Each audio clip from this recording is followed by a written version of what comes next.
এটা হচ্ছে আমাদের 30+ বাস।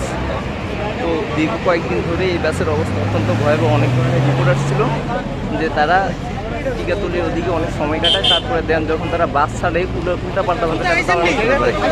আজকে বাসে উঠলাম, উঠার পরে দিয়া তারপরে যে সেই সেম কন্ডিশনেই টিকাতলি বা আদার সব জায়গাতে পরপর আপনারা লোক নিচ্ছিল, প্রচুর লোক উঠেছে, অনেক সময় নষ্ট করছে। দেন তারপরে যখন টিকাতলি ব্রিজ পার হয়েছে তারপরে তারা উল্টাপাল্টাভাবে চালানো শুরু করছে, টোটালি উল্টাপাল্টাভাবে চালানো শুরু করতে করতে তারপর আজকে এই যে চান্দিনার কাছাকাছি আসছে। চান্দিনার কাছাকাছি আসার পরে ভয়াবহ এক অ্যাক্সিডেন্টে এটা হচ্ছে বাসের কন্ডিশন। বাসের অবস্থা হচ্ছে আর কি এটা। কেউ 30+ বাসে উঠলে সবাই সাবধানে উঠবেন। আজকে নিজে এটার ভুক্তভোগী, চাইনা যে আর কেউ এটার ভুক্তভোগীটা অনেক মানুষ আহত হয়েছে, অনেকের অবস্থা অনেক ভয়াবহ। দেখেন বাসের কন্ডিশন, দেখেন বাসের কন্ডিশনটা দেখেন।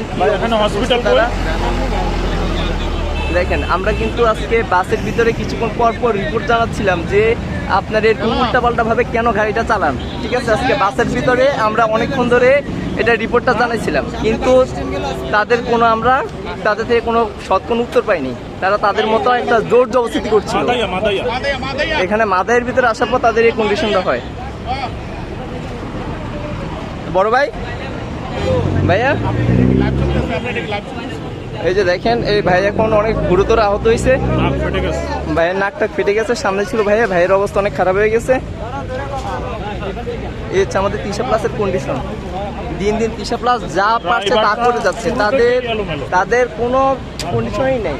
তারা শুরু থেকে যা পারছে তা করে যাচ্ছে। এটা দীর্ঘ 1-2 দিনের রিপোর্ট না, এটা গত 1-2 বছরের রিপোর্ট। যখন অ্যাক্সিডেন্টটা করার সাথে সাথে তারা তাদের বাস নিয়ে পালিয়ে যায়। যে হেল্পার আর যা ড্রাইভার ছিল, ড্রাইভাররা কিন্তু আপনার সাথে পালিয়ে গেছে, তারা একটুখানি ওয়েট করে নেই। যখন অ্যাক্সিডেন্টটা হওয়ার সাথে সাথে তারা চলে গেছে, বের হয়ে দৌড় মেরে পালিয়ে গেছে। এবার যাত্রীদের কি হইলো না হইলো তাদের এসব দেখার কোনো কিছু নাই।